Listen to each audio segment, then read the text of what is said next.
Nagpahayag ng matinding pag-aalala at pagtutol ang grupong Alliance of Concerned Teachers o ACT Philippines hinggil sa bagong mga patakaran at reformang ipapatupad ng Department of Education ngayong school year 2026-2027 na trimester system.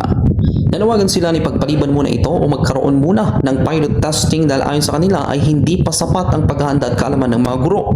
Ayon kay Ruby Bernardo, ang National Chairperson ng ACT Philippines, napakarami pang agam-agam at pag-alinlangan ng mga guro sa mga pagbabago lalo't sa paraan ng paghahanda at oryentasyon na isinagawa ng kagawaran. Binanggit ni Bernardo na sa loob lamang ng isang araw pinatawag ang mga guro para sa tinatawag na watch party o panoorin sa online. Hindi anya nagkaroon ng malinaw na oryentasyon pero inaasahan ng DepEd na sa maikling panahong iyon ay maunawaan at matututunan na ng lahat ng guro ang mananais nilang pagbabago. Dagdag pa rito ay sinagawa ito sa pamamagitan ng online na pamamaraan kung saan hindi nabigyan ng pagkakataon ng mga guro na makapagtanong at linawin ang mga hindi malinaw na bahagi. Mariin niyang binigyang diin na dapat sana'y naging konsultasyon ng proseso ngunit nauwi lamang ito sa isang simpleng pagpapalaganap ng impormasyon na hindi lubusang naunawaan ng mga kalahok. Marami ang nawindang at hindi nakasunod noong panong iyon kaya naman talagang hindi naintindihan ng lubusan ng mga nilalaman. Kapag mayroong mga ganitong uri ng patakaran, napakahalaga umano ito ay lubusang matanggap at yakapin ng mga guro dahil dapat ay mayroon silang sapat na kumpiyansa na may patutupad ito ng maayos. Ayon pa sa kinatawan ng mga guro, ang pagbabagong ito ay hindi lamang simpleng pagbabago sa kalendaryo ng pasukan. Saklaw nito ang malalimang pagbabago sa mga learning competencies, mga kagamitan sa pagtuturo at maging sa sistema ng pagmamarka o grading system ng mga mag-aaral. Dahil dito ginit nila na wala pa silang sapat na kumpiyansa na may sasagawa ito ng maayos at nararapat lamang na ipagpaliban muna.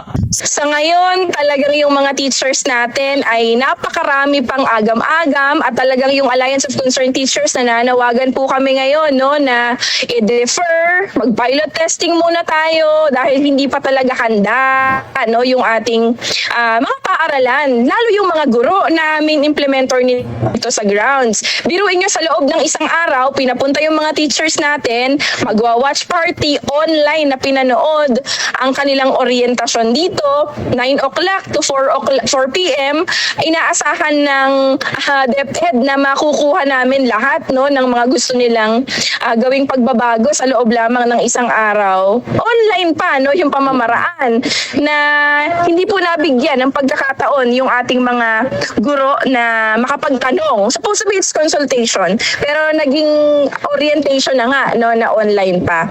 Marami nahilo during that time at talagang hindi naunawaan. Kung magkakaroon ng mga polisiyang ganito, importante yung pagyakap dito ng mga teachers natin yung confident naman na mag-i-implement pero tingin ko sa ngayon hindi pa kami confident dito dahil hindi lang ito pagbabago ng school calendar, maraming mga babaguhin dyan. Siyempre yung aming mga learning competencies, mga learning materials, may pagbabago din dun sa gradings ng mga bata. Sa kabilang banda, nagbigay naman ng katiyakan ng pamunuan ng DepEd Schools Division Office ng Dagupan City na lubusang nakahanda at naipaliwanag na ang mga bagong programa, partikular na ang trimester system.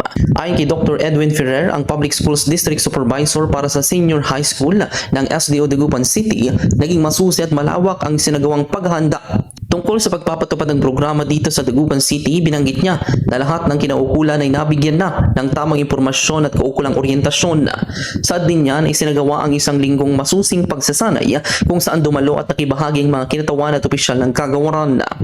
Layunin nito na may parating ng wasto ang kaalaman hindi lamang sa mga guro, kundi pati na rin sa mga mag-aaral at mga magulang. Sa ilalim ng programang trimester, tiniyak ni Ferrer na mas lalo pang mapapaganda at mapapabuti ang gawain ng mga guro.